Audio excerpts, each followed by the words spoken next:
आई news में आपका स्वागत है। मैं हूं कौशिक यादव। नजर डालते हैं अब तक की खबरों पर। नमस्कार, मैं कोनिका दास। मैं मौजूद हूँ अंबरगंज वार्ड नंबर 97 में, जहाँ मेरे साथ पार्षद पति एहसन जी मौजूद है, जो कि पूर्व पार्षद भी रह चुके हैं।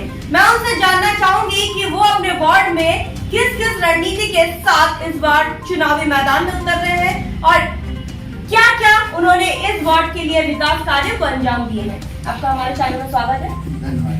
क्या क्या आपने अभी तक विकास कार्यों को अंजाम दिए हैं? देखिए, विकास कार्यों को लेकर तो मैं यही कहूँगा कि हम लोग समाजवादी पार्टी से बिलोंग करने वाले पार्षद हैं, पार्टी से जुड़े हुए हैं और ये गवर्नमेंट तो भाजपा की गवर्नमेंट है। हम महापौर भी हमारे लखनऊ की संयुक्त भाटिया जी भाजपा से हैं और हम लोगों के काम 5 साल के जो रहे, हम लोगों को जो पार्षद निधि रिलीज की जाती थी, वार्ड विकास निधि, उसी की निधि के माध्यम से जो काम होना थे वो किए गए। बाकी और महापौर जी ने अपनी निधि की कोई किसी तरह का इस वार्ड में उपयोग नहीं किया। सिर्फ 5 साल में 2 समरसेबिल महापौर जी ने अंबरगंज वार्ड को दिए, जो कि पूरी तरह से पक्षपात है जनता के साथ भी और यहाँ के लोगों के साथ भी। और यहाँ पे ऐसा नहीं है कि सिर्फ मुस्लिम बहुल क्षेत्र कहलाता है, हमारे हिंदू भाई भी निवास करते हैं। वो पीड़ा उन्होंने भी सही कि महापौर जी ने, इससे पहले विधायक रहे सुरेश श्रीवास्तव जी स्वर्गीय, उन्होंने भी नजरअंदाज किया अंबरगंज वार्ड को।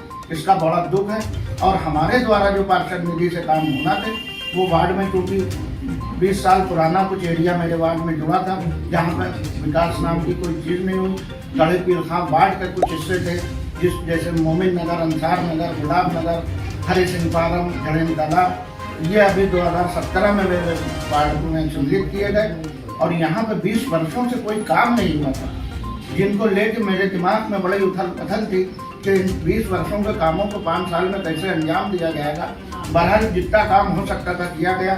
और इसके अलावा कोविड काल में महामारी फैली थी।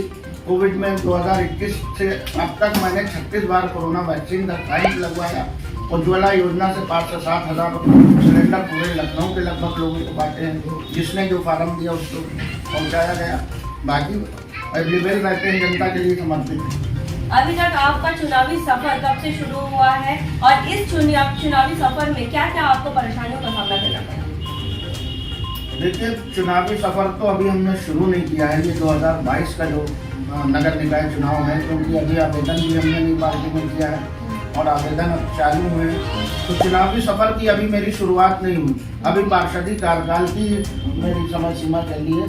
जब हमको प्रत्याशी बनाया जाएगा या मैं नामांकन करूंगा, फिर मेरा चुनावी सफर शुरू होगा। अभी तक आप पूर्व पार्षद भी रह चुके हैं और पार्षद पति भी है। इसमें आप क्या क्या समस्याओं का सामना करना पड़ा आपके इस वार्ड के विकास कार्यों के लिए? विकास कार्यों के लिए इतना समस्याओं का सामना करना पड़ा कि अधिकारियों को साफ साफ इंस्ट्रक्शन थे कि जहाँ पे अधिकारी ने हमसे बताया, अधिकारियों की ये लैंग्वेज रही कि भैया ऊपर से दबाव है, भाजपा का वोट बैंक जहाँ पे वहाँ पे काम होना है। अगर यदि कोई गली मोहल्ला की कोई गलियाँ खराब है, सड़क टूटी फूटी पड़ी है, फोटो खींच के एप्लीकेशन के साथ दिया जा रहा है, तो आश्वासन दिया गया 5 साल में। हमारी महापौर जी हमेशा ग्रीन सिटी का अवार्ड लेती हुई आई है, इस बार भी राजनाथ सिंह जी से लेती हुई आई है दिल्ली से, लेकिन फिर भी इस वार्ड में आते ही ऐसा लगता है कि ये वार्ड बहुत पिछड़ा है, बहुत गंदगियों का अंबार है। इस बारे में आप क्या कहना चाहेंगे? लखनऊ को 2 नज़र से देखा जाता है। एक वो लखनऊ है जो आपका VIP इलाका है, गोमती नगर, इंदिरा नगर या आलमबाग हो या राजाजीपुरम हो या आपका जो भी आपका ये गोमती उस पार का एरिया, वो अलग लखनऊ है और पुराने लखनऊ एक दूसरा अलग लखनऊ बना दिया। लखनऊ को 2 तरीकों से सारे लीडरों ने देखा, महापौर जी ने भी 2 नजरों से लखनऊ को देखा। ये सच्चाई आपने अभी खुद अपने चैनल के माध्यम से, अपने लोगों के माध्यम से आपने देखी कि लखनऊ को 2 तरह से देखा गया। जब चुनाव आता है तो गर्माहट का माहौल होता है, बड़े बड़े वादे किए जाते हैं, लेकिन जब चुनाव जीतते हैं तो धराशायी हो जाते हैं, कोई भी अपने वादों पे खरा नहीं उतरता है। इस बारे में आप कुछ कहना चाहेंगे? देखिए, वादे चुनावी जो लोग करते हैं, वादे तो मोदी जी ने भी किए थे, 15 लाख रुपया देंगे, हर साल 2 करोड़ नौकरी दे। तो वादे ही होते हैं हर मैदान में जो भी आता है। तो अभी पार्षदी चुनाव में तो ऐसे ऐसे वादे कर रहे हैं, अस्पताल बना के दे देंगे, तो अस्पताल पार्षद कहाँ से बना के दे देगा भाई है? तो बातों की तो बात अलग है। और मैं अपने जुबान से जो वादा करता हूँ, चुनावी वादा हो चाहे जुबानी वादा पब्लिक से बीच में हो, जो वादा हो जाता है वो फिर वादा पूरा करने की पूरा प्रयास है। अगर आप पार्षद चुने जाते हैं तो सबसे पहले इस वार्ड के लिए क्या काम होगा, जो आपका रोल मॉडल होगा, जो इस वार्ड के लिए अभी तक किसी ने नहीं सोचा, वो आपकी सोच होगी?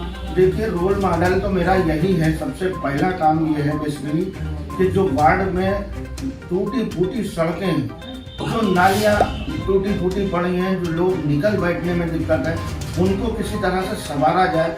जब आदमी रास्ता सही चलेगा, उसको रोड गलियाँ साफ सुथरी मिलेंगी, तो उसको बाद रोल मॉडल देखा जाएगा कि अब वार्ड में आगे क्या करना है। पहले तो विकास ही करवाना है। सबसे बड़ा मुद्दा तो यही है कि वार्ड में विकास करवा दें, जो रोड गलियाँ अधूरी तधूरी पड़ी हैं, इनको बनवाया जाए।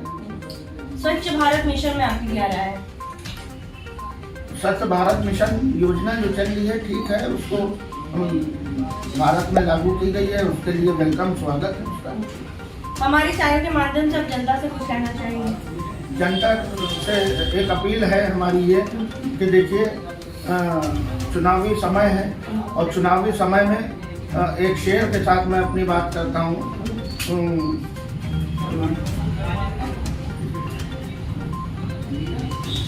लगाना पेड़ जब भी तुम, परख लेना जमीनों को, कि हर मिट्टी की फितरत में वफादारी नहीं। और जनता हमारी है, हम जनता के हैं। हमारे अम्बरगंज वार्ड की जनता हमारे दिल में बसती है और हम अम्बरगंज वार्ड की जनता के दिल में बसते हैं। और जनता जनार्दन है। ऊपर वाले ने चाहा, भगवान ने चाहा, ईश्वर ने चाहा, अल्लाह ने चाहा, चुनाव में अगर हम उतरेंगे तो फिर जीत होगी। अम्बरगंज के लोग फिर पार्षद बनाएंगे। ये हमारे अमरगंज वार्ड से पार्षद प्रत्याशी और पार्षद पति और पूर्व पार्षद हैं, और इनसे बातचीत से यही पता चला कि इस वार्ड के लिए उन्होंने काफी कार्यों को अंजाम तो दिए हैं, लेकिन ऊपरी दबाव बने के नाते इस वार्ड में वो काम नहीं हो सका जो वो ये साकार करना चाहते हैं। और सबसे बड़ी बात, इन्होंने बहुत अच्छी बात कही कि ये वादों पर बिलीव नहीं करते, वादों पर भरोसा नहीं करते, जमीनी स्तर पर जमीन पर उतर कर काम करने पर विश्वास करते हैं। और जनता इनको अगर मौका देती है तो वो सारे वादे नहीं, लेकिन जमीनी स्तर पर काम करके वो दिखाएंगे। अब देखने वाली बात ये होगी कि इस बार चुनाव मैदान में ये जीतते हैं या नहीं। वीडियो जर्नलिस्ट शर्मा के साथ मैं कोनिका दास, आई न्यूज उत्तर प्रदेश।